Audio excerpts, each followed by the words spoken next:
the golf thing worked out a lot better than baseball. Okay, Tom is a Christian professional golfer here from the Alexandria area. He has 37 tournament wins, including a spectacular 1996 Open Championship and a PGA Tour Championship, Fellowship of Christian Athletes, just to name a few. In 2007, he was awarded the Byron Nelson Prize, which is given to a person or organization in the golf world who exemplifies the ideals of giving back, that Byron Nelson personified. Lehman Tom says he could never accomplish and being successful in professional golf without the support of his wife, Melissa, and his 4 children and his family. In his spare time, he enjoys fly fishing, golf course design, hunting, and sports. So if you could give us a warm Alexandria welcome to the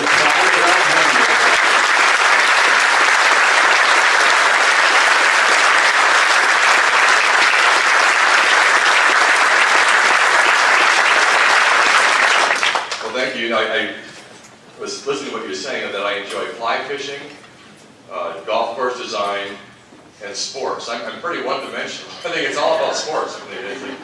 But I was raised in a family where the dad was all about sports, and so he was my hero. So I took after him, and I'm a sports guy through and through. But anyway, it's great to be here. I'm thankful to be here, Lee. Thank you for the nice little lead in there. Seeing you brings back so many good memories. We have so many amazing people in Alexandria, and I know classmates over here, and classmates over there, and friends I've known forever.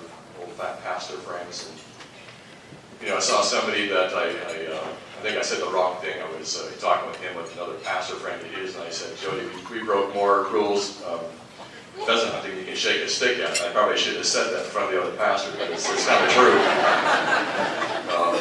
I remember one year I used to love to go pheasant hunting, especially when it was snowing. And one year. It was a real snowy Thanksgiving morning, and so I decided I was going to go out by myself. And you know how it is, you're 18 years old, and you got a car, and you got a dog, and you got a shotgun, and you find a couple pheasants, and boom, boom, you get up, you shoot 2 pheasants, which is the limit. But then the third one gets up, boom, you shoot that one too, then the 4th, then the 5th, then the 6th. Before you know it, you're home with a whole trunk full of pheasants, and my dad's like, oh my gosh, they could take away my car. This is not your car. This is my car. They're going to confiscate my car because you shot 10 pheasants today. Sorry, Dad, I didn't know. If anybody has ever been to somewhere where I speak, so if I give you the same old stories and jokes, please put up with me. It's just, they're good stories and jokes, so I tell them a lot. But one of my favorite golf stories had to do with my wife. My wife, who is not here, she's in town, but she couldn't make it today. She is not a golfer. And for those of you who know her will attest to the fact that she is a very accomplished person, but she cannot count golf as one of her many accomplishments. I mean, she is awful. When I say bad, I mean really bad. Her idea is that it matters way more to me to look good in the golf course than actually to play well. So she gets that part right, but she doesn't get the golf part right. So we play in this mixed team tournament, alternate shot, mixed team golf tournament down in Arizona. An alternate shot is exactly as it sounds. As I hit the first one, she gets the second one, I hit the third one, she gets the 4th one until you finish the hole. It's alternate shot. And it's a club tournament against all your buddies, and so you want to do well. And so we get up in the first hole, and I hit the tee shot right down the middle, typical 275, 280. And she gets the second shot, and Arizona is all about desert, right? And so she takes her whatever club she gets, and she kind of just skittles it off to the right into the edge of the desert. And so I kind of get in the edge of the desert, a little, cactus bush or whatever it was, and I hack it out from there onto the green about 15 feet from the hole. I mean, it was actually a heck of a good recovery. And putting probably is the worst part of her game, so she gets up on this putt, and she hits this 15-foot putt 20 feet by. And I get up on the 20-footer and I make it for a 5.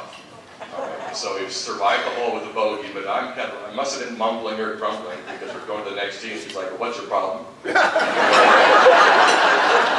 go, what? I go, well, you're kind of mumbling. What's the problem? I go, hey, if you want to win, if you want to beat all your buddies, we got to do better than 5s on easy par 4s. She said, hey, that's not my fault. You took 3 shots, I only took 2.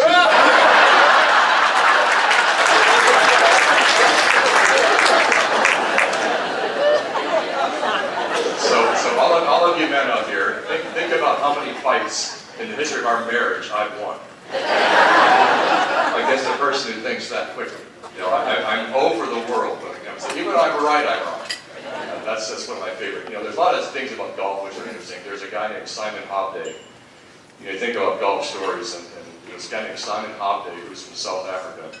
The first time I met him, you know, is like the guy's like a pirate. You know, he just has this larger-than-life personality, and he just, you know, all he talks about is parties and drinking and women, and just, you know, the list goes on. I mean, every vice you can have, this guy had it. But a character of all characters. And so he was playing in this tournament, the PGA Tour, and he didn't like where his ball was. His ball ended up in some spot where he thought he eventually could get a free drop. You know, I need to get relief from here. It's, you know, for what reason, Simon? Well, I'm, you know, standing on a sprinkler head, you know, trying to hit the ball, you know, and relief there. So he was really upset with the official. He said to the guy, he says, hey, if I called you a blankety blankety blankety blankety blank, he used all the words, by the way. If I called you a blankety blankety blankety blank, would I be penalized? Because actually you'd be penalized and fined. He says, well, if I called you were a blankety blankety blankety blank, would I be penalized? Well, no, you can think whatever you want to, Simon. Go do it. I think you're a blankety blankety blankety blank. Another quick story about this guy is he was late for a starting time, and he was just flying down this road in Pima Road in Scottsdale, going about 100, you know, in a Ford. And there's a cop, there's a speed trap. A cop was up ahead. They pull him over, and the cop walks up to the window and he says, "Son, you're going mighty fast. You know, you're going really, really fast on this road." He goes, "Sir, I got here as fast as I could." Another fast-thinking guy, but you know, golf stories. You know, and we're going to talk about other stuff too. But you know, people like to hear about stories, and you know, I have a couple of favorites. A couple of my favorite stories personally. I did something like I've done a couple of things that have never been done before in golf, which I won't talk about. You know, but you know, it's always nice when you do things that have never been done before. You know, Lee mentioned I was the only player ever won Player of the Year on the PGA Tour, the Champions Tour, the Web.com. Which is, you know, that's a cool thing. When nobody else has done that, you kind of feel good about that accomplishment. Well, I did something else at the U.S. Open at Bethpage back in about 2003, which I guarantee has never been done before. Happened on the 5th hole, a par 4, you tee off up on a hill, and the fairway kind of goes off on an angle like this with a big bunker on the right. And depending upon how good you feel with the driver, you cut off, you know, this much of the bunker or that much of the bunker, or you maybe just take it over the entire bunker, trying to shorten up this long par 4. So I was really hitting it well, and so I just took it over everything and just roasted this tee shot like just right over the top of the far right side of the bunker. But I kind of pushed it just a little bit, and oh, I may catch the rough. You know, it was probably going to be the edge of the rough, and I was kind of concerned about it because, you know, the rough in the U.S. Open is always real thick, and if you hit the rough, it's usually always a bogey. So you're kind of uncertain, you know, and I'm walking up there, looking ahead, you know, trying to see where the marshal is, and didn't see a marshal in the edge of the rough, and I'm thinking, where might have that ball gone? You know, I can't see where anybody's marking where that ball was. It's not the fairway, don't see a guy in the rough. And I go marching past this bunker, looking ahead, and they all start going, "Hey, your ball's back there." And I turn around, and you know, the bunker's here, and the crowd, and they bounce backwards up into the spot. So now I'm like, "Well, are you okay?" "Yeah, I'm fine. I just got a big welt on this thing." I go, "Well, if you're okay, then, you know, what the heck are you doing putting your right You know, thanks a lot for that." You know, because where the gallery steps and walks, it's all trampled down. I can hit a driver off of there, but now I've got to just hack it out to the fairway. So I take out the sand wedge, and I've got this really awkward stance. You know, I've got one leg is way up in the air like this, and you know, trying to just hack it to the fairway. But I realize as I get over this ball that the grass is so thick and it's so awkward that I've got to swing really, really hard just to hit it 40 yards back to where the fairway is. As I take these practice swings, you know, and the crowd is kind of right here where Joe is. I mean, the crowd was that close, and they all start kind of backing away. I'm aiming this way, they're over here, they start backing away. So I'm like, I stop and go, "Well, where are you guys going?" And there's a New York crowd.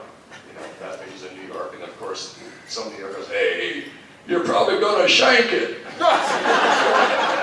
know, and for those who don't play golf, a shank is when you're aiming this way, and the ball goes straight that way.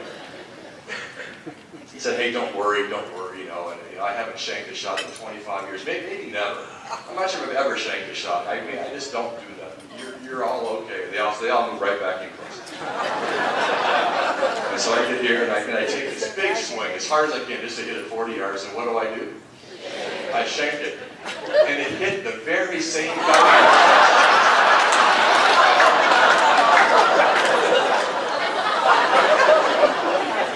The same guy, twice on one hole. I promise you it's never been done before. Have you ever heard that? Dr. Switch, you ever heard that? Have you ever heard that? No, that's a first. I guarantee it's a first. People talk about the British Open that I won, and of course that was a really great week. Winning the British Open was fantastic. A lot of great memories. I was there with my dad, and I could tell stories about that trip. In fact, I'll divert for a second. We went with one of the world's great guys. Smoked that pipe. Yep. So we went to play golf at this place called Sunnydale, and while we're there, we run into this guy named Peter Lopez, who was Glenn Fry's manager. And I had known him for a few years, and had known Glenn through Peter Lopez, and so, like, Peter, London, Sunnydale, what are you doing here? Because, the Eagles just got back, and they're just going on the road, the Hell Freezes Over tour. It's a big reunion tour for the Eagles, and they're playing at Wembley Stadium the next 3 nights. Do you want to go? Wow. I guess, of course I want to go, but, my dad, I'm not sure if he wants to go. So let me ask my dad, and I'll call you. So hey, Dad, do you want to go to the Eagles? He goes, I'd love to go see the Eagles. Who are they? So I say, well, they're maybe the world's greatest rock band ever, almost. Maybe not the greatest, but certainly top 5. And at Wembley Stadium, 85,000 people. It'll be so much fun. Let's go. Okay, people do it. So we go. All right. So, how many folks have been to a rock concert? Okay, so after you get beyond the first song or two, what's the pervasive smell in the air in a rock concert? And so I thought, I'm going to get my dad really good. Dad, what? Can I use your pipe? What for? He goes, we got some really good weed. We're going to smoke some weed. You want to smoke some weed, Dad? We're going to light up your pipe and we're going to smoke some pot right here in the 10th row in front of the Eagles. Okay, you want to do that? Oh, Tom, you're not serious, are you? Oh, dead serious, Dad. We're going to light it up. Jamie, you got the stuff? Okay, we had him going. Okay, and he was like, no, you can't have my pipe. Oh, Dad, I haven't smoked pot my entire life, not once. I'm not going to do it now. So we kind of got him going. So when I think about that British Open, that's how the week started. So I ended up going out and I win the tournament. And so the whole week long, I had this policeman who was assigned to me. This guy, the big, tall Lancashire constable. His name was Kevin Boyles. And he looks just like you'd imagine. He's about 6'4", his shoulders are this wide, just this big, young, strong guy. And he was assigned to be my protector or whatever for the week. And then I got there Monday. He's like, here's Kevin, he's your guy. Everywhere you go, he goes. Okay, I was at the time ranked number 2 in the world, so I guess they assigned these guys to all the top players. And so he was my guy. And so everywhere I went, he went. Inside the ropes, outside the ropes, the press room, players' lounge, whatever, me and Kevin. So finally in the 72nd hole, as you know if you watch the tournament, once you get the second shot to the green, the crowd all rushes forward and there's, from this end of this building to that end of the building, people trying to get to the 18th green, and then you have to get through the crowd from this end to that. The players behind, and you've got to fight your way all the way through to get to the green. So I had Kevin Boyles in front of me. He had one arm around him, I guess, holding on to me, and the other arm, he's just sweeping people aside. Just, it's like this, just imagine like a machine, just people flying, he's just creating this pathway all the way to the green. We finally break through, and there's the green, and we kind of step out to the open, and the crowd's going crazy, and he puts his arm around me, and I may have to use a bad word, I apologize, and he says, "Hey, Tom, we've been through a lot of shit together, but now you're on your own." And he pushes me up onto the green.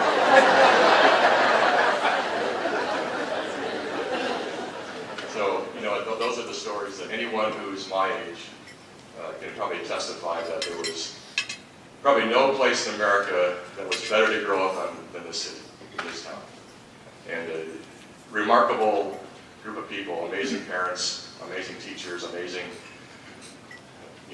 administrators in the schools, amazing, just, pastors, just an atmosphere that really encouraged people, I think, to do the right thing, to have a faith in God, to use that faith in God and translate that into doing the right thing.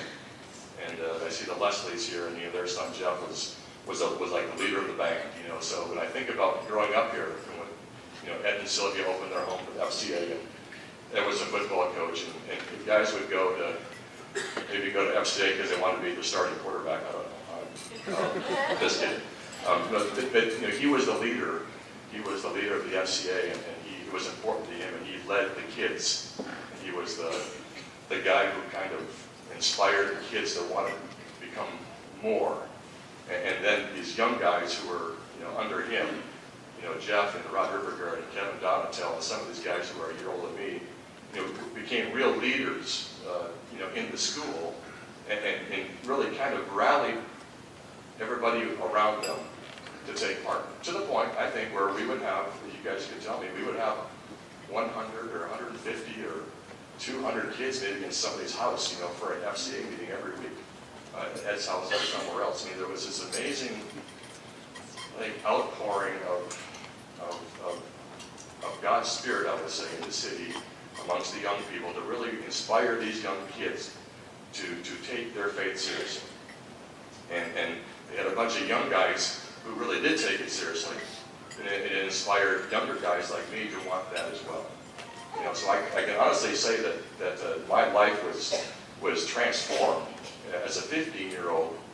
First of all, by the love and the grace and the mercy that God has for us through Jesus, and then that being displayed to me personally by people around me, starting with kids nearly my age and then adults who really lived it.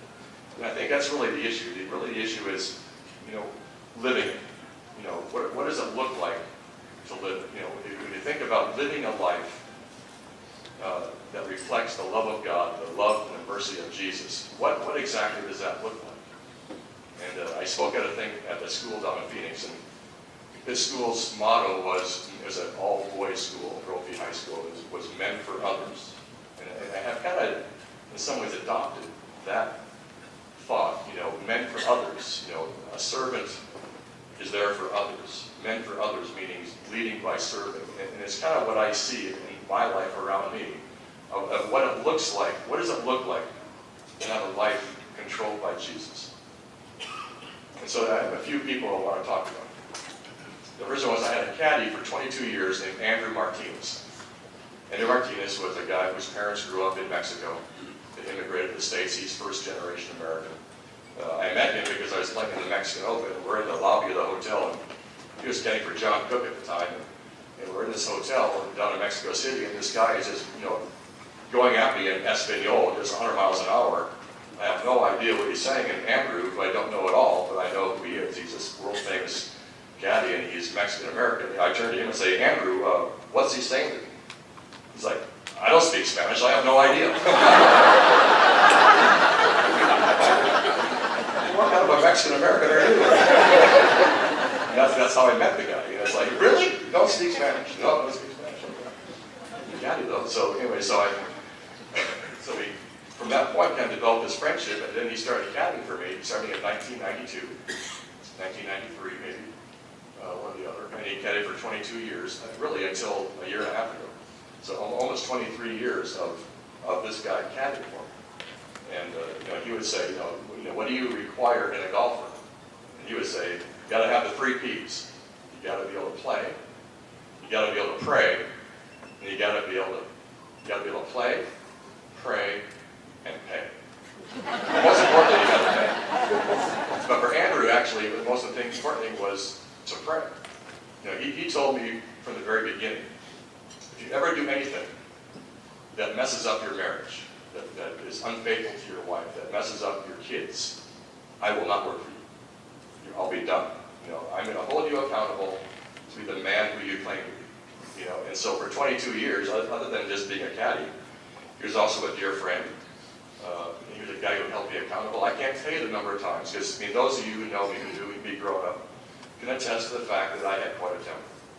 And I was not beyond throwing clubs, slamming trees, chopping down bushes, you name it, yelling, screaming, swearing. I mean, I can tell you many, many stories, about my temper and how it would get the best of me and how I really, and quite frankly, people say, how can you be a Christian if you act like that? Well, look, the reason I am is because I do act like that. I need to be forgiven. I know I need to be forgiven because anybody can do that needs forgiveness. That's me. So this caddy, Andrew, he said, I'm going to hold you accountable. And so we developed this friendship, this relationship, which is based almost entirely on the fact that we were Christian brothers. He was a caddy and I was a player, and we were going to be probably as good as we could for each other. So this whole idea about, meant for others, here's what I say about Andrew. He would tell me, my whole purpose in life, professionally, is to make you look good. I'm here to serve you. I'm here to do whatever it takes for you to look good. And so I commit to you that no matter what the place, no matter what position we are in a golf tournament, no matter what tournament it might be, I don't care if we're first or last, whether we're playing in Quad Cities or the U.S. Open, you have my word that I will do my very, very best to make you look good. And so, here's how it all worked out, and how he was such a man for others, a man who was a servant for others. The British Open that I did win, the first round was 4 under par through 12 holes. Having a really good day. I was playing really well going in. I just finished second at the U.S. Open, so my game was good. I was 4 under through 12, leading the tournament in the first round early. Got to 13, the easiest only golf course, literally a 5-iron and a sandwich, and I made a 6, made a double bogey. So I go from 4 under to 2 under on the easiest only course. Now I had to play the 5 hardest holes on the course, and so to say that I was angry, would be a afterthought, an understatement. I was so mad. I could he's looking around and he said, look, people are watching. People are watching. Don't do it. People are watching. Don't do it. People are watching. That's literally, I got the driver, I'm flexing the driver, and just hit this tee shot the next hole, just wasn't even thinking about the bunkers or the grass, just hitting it as hard as I could down the middle because I was so mad, and just right down the middle. And 6-iron, where's the flag? I don't care where the trouble is. 6-iron, about 8 feet from the hole, and still just smoking. I get to the green, I mark my ball, pick it up, and Andrew's across the green. It's like, about a 95-hour fastball, right? Good catch. Just smoking, man. And he walks over to me after he cleans the ball. He holds the ball up, and then he pulls it away. I go, what? And he goes, just want to tell you something. I go, what? He goes, just want to say that I'm caddying for the best player in the field. Then he handed the ball back, and then he walked away. Okay, so it reminded me, on a competitive level, of, hey, there's nothing to sweat. These guys out here, these guys aren't as good as you. I believe that. He's like, I believe that. There's nobody here, Faldo, Norman, Tiger Woods, whomever is as good as you, and I believe that. So would you please believe it also? So I made the birdie putt. I birdied the next hole, and I'm shooting 67. Then I went on to win the tournament. I think it's all because of what he said on the 14th hole that day. Because he said the right thing at the right time. But his whole purpose was for me to be my best. His whole life was given to make me my best. And he did it because of his deep belief in God, and God requiring him, he thought, to always give his very best at what he does, no matter who's looking or who's not, and to serve. The life of Jesus is a life of service, is being a servant. And so he served me for 22 years, the best he could possibly serve me, to make me look good, help me be successful. And to me, that's what it looks like. That's a man for others. That's what living a Christian life looks like. 100 degrees or 30 degrees, raining, windy. He would sit on that range and he'd watch me hit balls for hours and hours and hours and hours, simply trying to help me to get to that level professionally where I need to be. And he was a man of faith as well. And just, he died about 40 years ago. And it's interesting, on the day before he died, we were playing the Schwab Championship. I got to the golf course, and there was Andrew, and there was my other buddy, and they all kind of had their head down, and Jim had been sick, and very, on the deathbed sick. And the first thing he said was, hey, I'm really sorry about Jim.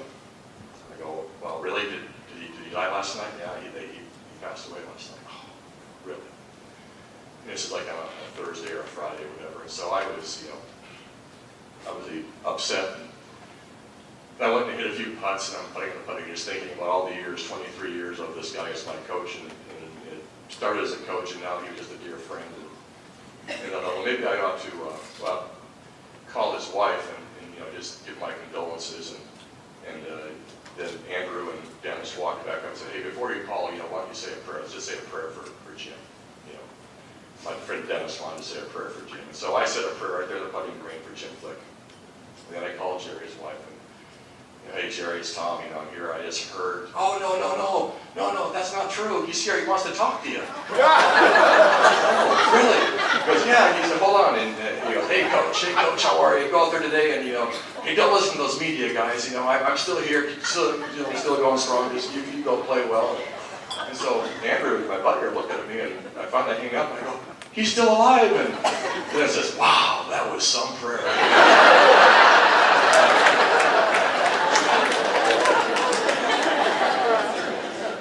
But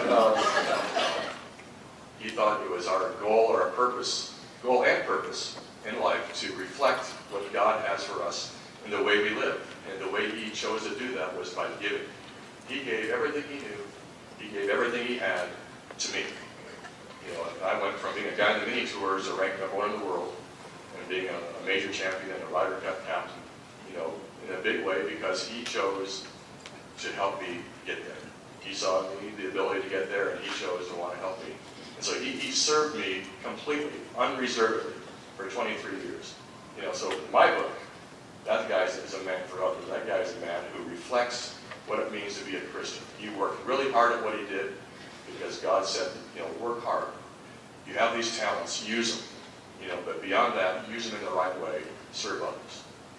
Phil Mickelson, another person. Now, you would never think of Phil Mickelson in the terms you'd think of maybe as the two guys I just mentioned. But we went through a really tough time in 2001. My wife was pregnant with our fourth child. After 6.5 months of pregnancy, she delivered a stillborn child.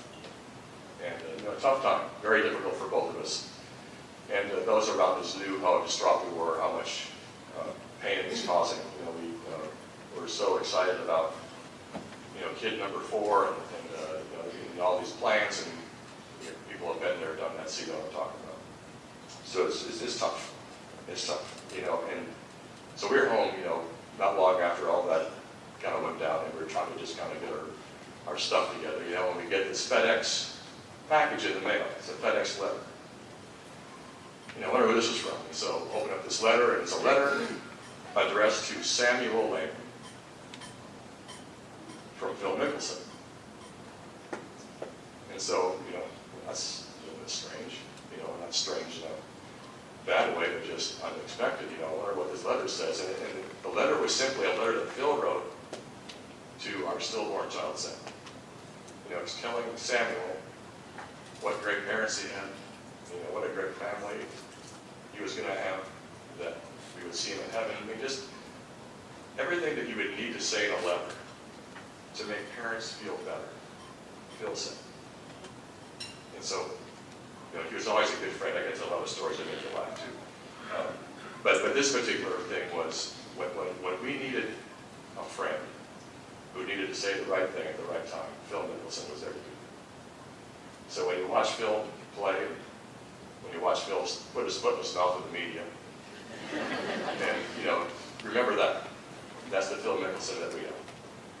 He definitely was a man for others. He was there for me. He was there for my wife when we needed him. And that, to me, is what it means to live out your faith. You do things like that because people need something, that you need some kind of relief, some kind of encouragement, some kind of a pat in the back, need to be forgiven, whatever it might be. He saw the need. He knew we needed something, and he was there to fill that need. I'll never forget that. I bring it up to him every so often, just to thank him, to remind him of that side of Phil in case he forgets sometimes. But for me personally, how does it reflect in my life? What does being a Christian golfer look like? And like I told you, I mean, I'll tell you one brief story, and it kind of goes back to why I'm a Christian, really, is in the Ryder Cup at 99 at Brookline, when the U.S. won and beat 4 behind, there was a lot of negative press written about the U.S. team celebrating and being, unsportsmanlike, and they singled me out personally as being the worst of the worst. And all the European press wrote this thing about, hey, here's Tom Lehman, this supposed man of God who was such an unsportsmanlike dude, and he was so nasty and so cruel and so mean-spirited, and how could this guy possibly be a Christian? And this guy had written this thing in Golf World magazine, and I vowed that when I saw this guy, I was going to give him a piece of my mind. Well, I saw the guy about a month later at St. Andrews in the downhill cup. He was over on that side of the range, and I just made a beeline to this guy, and I just absolutely let him have it. I mean, I was so angry. I thought he was being so unfair to me personally, and I didn't care what I said. I didn't care what his feelings were. I just told him exactly what I thought. And again, for those of you who know me, I can be quite aggressive. And it was a really, really aggressive, unkind, unchristian, uncaring, inhuman attack on that guy. All right, and then I walked away and he walked away. Well, then time goes by. I get to be the Ryder Cup captain in 2006. Well, he writes another article, and he makes the first article look like he's talking about a choir boy. The second article was far worse. Well, the only difference is that this one was actually accurate. He basically quoted what I said to him, word for word, and put it out there for all the world to see. Okay, so think about all the things that you wanted to say to that person you just despise.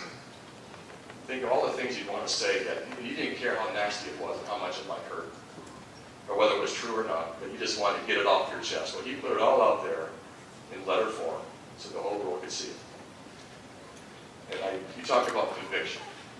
You talk about, holy crap, I can't believe I did it. And so I found his email, and I wrote him an email, and I explained, I said, I haven't thought about that day in 7 years. Since the day it happened at St. Andrews until the day you wrote that, I never thought twice about that. I just read what you wrote, and all I could say was, I was really wrong.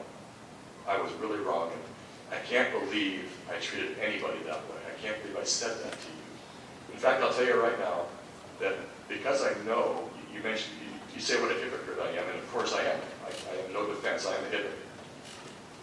But we all are. But I claim to be this Christian guy, and yet I'm capable of that. That's why I know I need Jesus in my life, because I am capable of the most brutal things. Without Jesus in my life, that stuff would be rampant. I do that all the time. I don't know what I would do if I didn't have somebody in my life, someone in my life, something in my life that could kind of rein me in. But even at that point, I still do stuff that I shouldn't do. But this is why I'm a Christian. This is why I'm a Christian, because I can do that, and I know how much I need Jesus' love and forgiveness in my life. And so I know that he's forgiven me. I've asked for forgiveness, but all I can say is this: I am so sorry. Would you please find it to forgive me? And we may never be friends. Maybe we will be, but I treated you so badly, and I'm really wrong. I'm sorry. I get an email back within an hour. I absolutely forgive you. And when I went over for the next British Open, we got together, had lunch, had a beer, and to this day we're friends. And I think two things really happened. I think he saw the hypocrisy that we as Christians might have because we act like we're perfect. He actually appreciated the fact that I said, look, the reason I'm a Christian is because I'm so imperfect. This is why I need Jesus right here. And by the way, you do too, but we all do. But I think he finally understood me for the first time this idea that it's because of our imperfections and what God has done for us that we call ourselves Christians. And we can't get there on our own. We can't do it on our own. We can never be good enough. We need that person of Jesus Christ to kind of build that bridge for us with God. And I think that whole episode helped him understand that. So, God says he can work all things out for good for those who love him, and he certainly worked that thing out for good.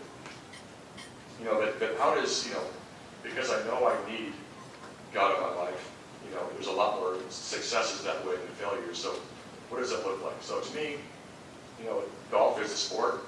You play it, you work at it, you compete. You can be a very tough competitor. It doesn't mean you can't be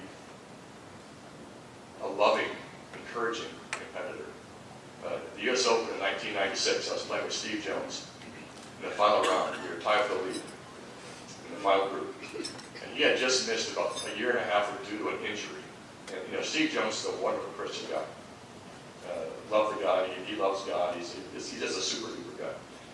But he was really nervous. He was even more nervous than normal because he hasn't played competitively for a while. And here he is now in the finals of the 100th U.S. Open, tied for the lead. And so walking off the first tee, I said, "Hey, Jonesy, I want to give you a scripture." It was Joshua 1:9. "Be bold and strong, banish fear and doubt, for the Lord your God is with you wherever you go." I want you to know that is for you. So today when you play golf, and for me too, let's go out, let's be bold, let's be strong, let's have no fear, because God is with us today. Let's go show people what it looks like to be a Christian competitor. Let's just go play boldly and strongly and compete for God and do the best we can without any fear. And so we did. He shot 70, I shot 71, he won by a shot. And so people, in the media room was like, "Why would you?" Because then, we tried. We got to the 16th hole. All the pressure's on, we're tied. It's kind of right down to the wire between me and Davis Love and Steve Jones. And Davis made a couple of bogeys, so he was kind of dropping out, so now it's just me and Jonesy. And so I said, "Look, we're doing it, okay? Be bold and strong, buddy. Brother, be bold and strong. Banish fear and doubt. The Lord our God is with you wherever you go." So let's finish this right. Let's finish this strong. I guess he ended up winning by a shot. And so the media were like, "How can you possibly do that? How can you encourage a competitor like that?" I'm like, well, first of all, my game is up to me. If I win, it's up to me. If I want to go and bury the last 3 holes, I have the chance to do that. So Steve Jones has nothing to do with that. It's all about me. So if I can't go out and win, that's not Steve Jones' fault. But as a Christian brother, if I'm going to see Steve Jones on the street, walking down Main Street, Alexandria, right on Broadway, would I not want to encourage Steve Jones? Sure I would. I want to say something nice to Steve Jones. So why can't I do the same thing in the middle of a competition? I didn't think I was going to lose. I expected to win. But I certainly wanted Steve Jones to know that I wanted him to do well as well and encourage him. And so to me, you can do that. You can compete hard and you can play hard and you can be committed and you can want to win. And you can think you're going to win and you can still be compassionate and encouraging. So I think that's one way in my life how God's grace shows up. I think my gift is encouragement. And I try to encourage whenever I can, no matter what the situation.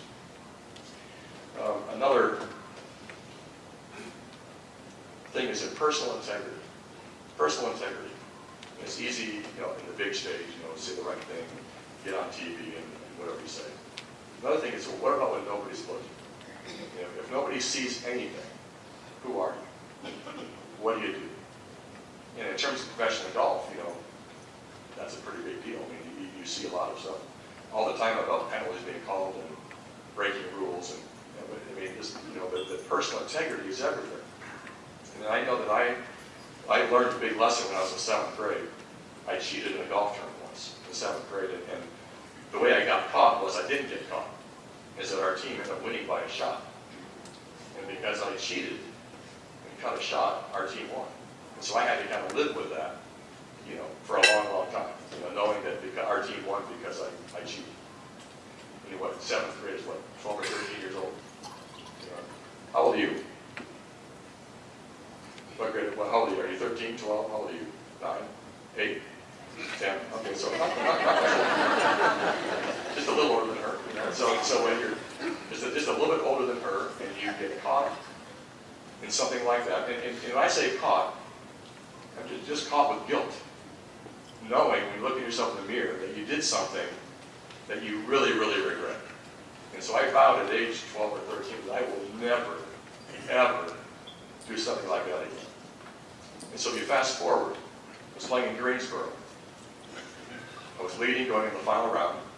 Second hole's a par 5. I made a really good par in 1, almost made birdie. Number 2's a par 5. I knocked it on in 2, about 30 feet from the hole. Rolled it up there, just past the hole, went about that far past the hole. And so all I had was a tap in. So I walked up to tap it in, and I took the putter back, and right as I started coming through, it looked to me like the ball moved. Okay, right as I was about to make contact, like the ball just turned. Okay, in the hole. tapped it in. Because how do you stop with it? And so I'm like, kind of literally kind of did one of those. My playing partners were like, well, what was that all about? I go, well, I think the ball moved when I was making contact. No, I didn't see anything. Oh, I don't know, it looked like it moved to me, so I called the official, and they got the TV to look at it. They looked at it on TV, and they didn't see anything. And I said, so I said, you know what, you know what you see, right? All of us here, we know, right? We know when, if you know you've kind of done something you should, or you can't fool your conscience.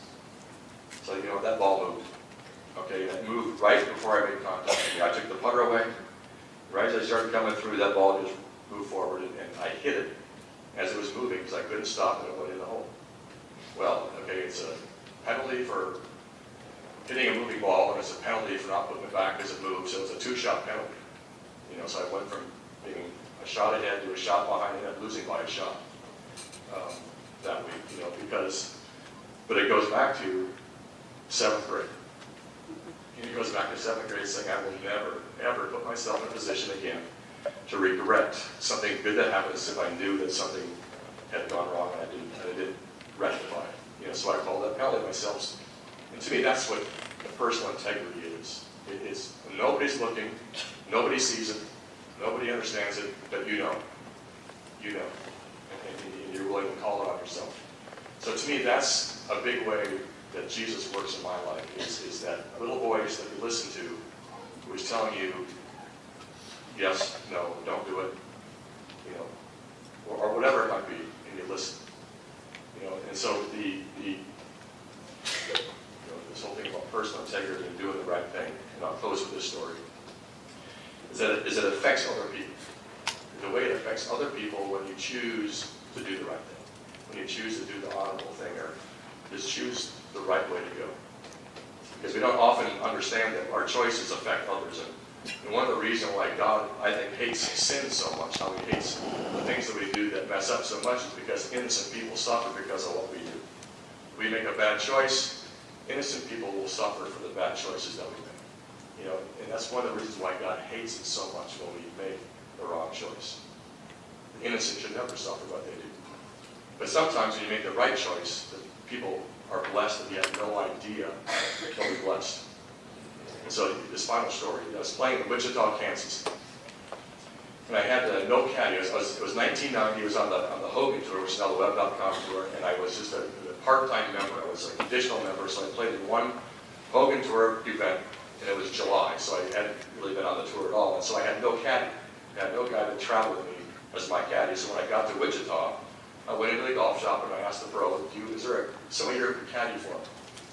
Well, we don't really have caddies here, but I can probably find somebody to carry the bag for you. If you don't mind, you can find, it's 6 o'clock at night, I'll be out here around 8 o'clock in the morning. If you can have somebody here to caddy, that'd be great. So the next morning, 8 o'clock, boom, there's a kid. 18 years old, just finished high school, kind of a stocky, strong-looking kid. Really quiet, really quiet. Don't even remember his name. Remember, he was a wrestler. He just finished high school and he was a wrestler. He had won the state championship in his weight class in Kansas. This guy's a wrestler. I go, well, okay, you're a wrestler. This is a golf tournament. Do you know anything about golf? I've never been on a golf course. Okay, you're not a golfer. That's fine. That's okay. I can make my own decisions. Do you know anything about golf at all? Nope. Don't know anything about golf. Okay, well, here's what we're going to do. You're going to be here on time. All right, you're going to carry the bag, and you're going to keep me company for the next 4 days. Yeah, that's your job. Keep me company for the next 4 days. So we'll talk and we'll have fun and whatever, but so your job is to be here on time and keep me company. So how's that sound? That sounds great. Yeah, sounds good to me too. So he did that. He was there on time, and he kept me company for the next 4 days. And we had a nice time. He's a quiet guy, so I didn't learn much about him. But he was a competitor, and he was encouraging, and he was friendly, and we won the tournament. Won this tournament. Okay, so the reason it was important was the Hogan Tour, which is now the Web.com. If you win, you're exempt for every tournament the rest of that year, and then for the entire next year as well. So suddenly I was in a position which I hadn't been in a long time, where I could actually plan a schedule. I knew exactly where the terms were going to be for this year and next year if I needed it. And so my wife and I and our young daughter Rachel, who was 3 months old, could actually have a life where you could kind of count on stuff and plan stuff and set a schedule. And it's like, wow, this is amazing. We won this tournament, all the stuff that goes with it. It's incredible. And on top of that, I won $20,000. Okay, that's the biggest chunk I've ever made in my entire life. I think we had $5,000 on a credit card that we owed, and living in an apartment.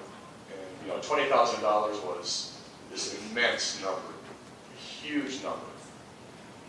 And so I started thinking, well, okay, that's great, 20 grand. We can sure use that. We've got tour school coming up, and all these bills we have to pay. We can get out of debt. Oh, wait, I got to pay the caddy. Got to pay the caddy. Huh? What should I pay? Well, typically, when you win a tournament, you give the caddy 10% of what you win. That's kind of an unwritten rule. You're part of a team. You help the guy win. And your deal is you get 10% of what the guy makes. So 10% of 20 grand is $2,000. I'm thinking like, well, why should I give a wrestler $2,000? Pay a guy for keeping me company? That doesn't seem right. I mean, come on, I can't do that. I mean, I can't give the guy maybe $100 a day, $400. You're probably happy with that. The more I started thinking about it, it's like, well, there's no rule that says the guy has to know about golf. There's like this gentleman's agreement that's commonly that you pay your teammate 10%. I said, Melissa, what should I do? I mean, this guy, he doesn't know anything about golf. I mean, he didn't help me at all. He just kept me company. Do I give him 10%? She said, I think you got to do whatever you think is right. And so I started thinking, what's right? What's right? In this situation, what is right? I decided that, you know what? He's my caddy. He's my teammate. He's my right-hand man, my wingman. He's the guy out there with me. I don't care if he knows golf or not. He was the guy that helped me win. He's part of the thing. I guess I got to give him 10%. So I wrote him a check for $2,000. Actually, $2,400, $100 a day plus 10%, $2,400. Then kind of forgot about it. We went on to the next tournament, and life goes on. And so about 2 months go by, and I got another one of these letters in the mail. Another significant letter in the mail. Hey, Tom, this is whatever his name was. I just want to let you know how much I enjoyed caddying for you. It meant a lot to me. We didn't really talk much. I didn't share much about me, but this is who I am. I was, abandoned by my father when I was pretty small, and my mom tried to raise us. 3 jobs, 2 brothers. We all got in trouble: drugs, alcohol, girls. Starting in 10th grade, I was just an absolute mess. Kicked out of school, back in school, kicked out of school, back in school. Was kind of befriended by the wrestling coach who became a mentor to me. And he's also, by the way, he was the guy who led the FCA in Wichita, in our part of town. And started going to FCA, and I ended up realizing that I needed the Lord in my life, and I accepted the Lord in my life my junior year. And I was actually quite a good wrestler, and I became the state champion my senior year. And so I went from this situation where I was going way down the wrong road, where I was now really going in the right road. And I really decided I wanted to go to Bible college. I wanted to go to this Bible college, which is not too far from our house. I didn't want to go far from Mom. I wanted to continue my studies at a Bible college, but I didn't have any money. My mom had no money. I had no money. The tuition was $2,000. And so the money that you paid me, got me to this Bible college. And I just want to let you know that it really meant a lot that I got to caddy for you, and I want you to know what that paycheck meant to me. So to me, what does living the life of a Christian look like? Well, sometimes you get blessed without even realizing. But to me, I know for a fact that question is, what is the right thing, is not something that we make up on our own. And the answer to that is not something we just make up on our own based upon our feelings and emotions. It's all right there in that book called the Bible. That is the guidebook. That is the roadmap. If you study it and you read it and you actually take it seriously and put it into your life to use, it will give you the answer. So the answer to do I pay this caddy 10% or not is strictly right out of the Bible. It's saying you need to do the right thing, and here's why. And when you do the right thing, people get blessed. So that kid in that situation really helped me understand that just like innocent folks suffer when you do the wrong thing, that people get blessed when you do the right thing. It's not my blessing, it's not your blessing, it's God's blessing. He uses people like us to bless other people because we choose to do the right thing.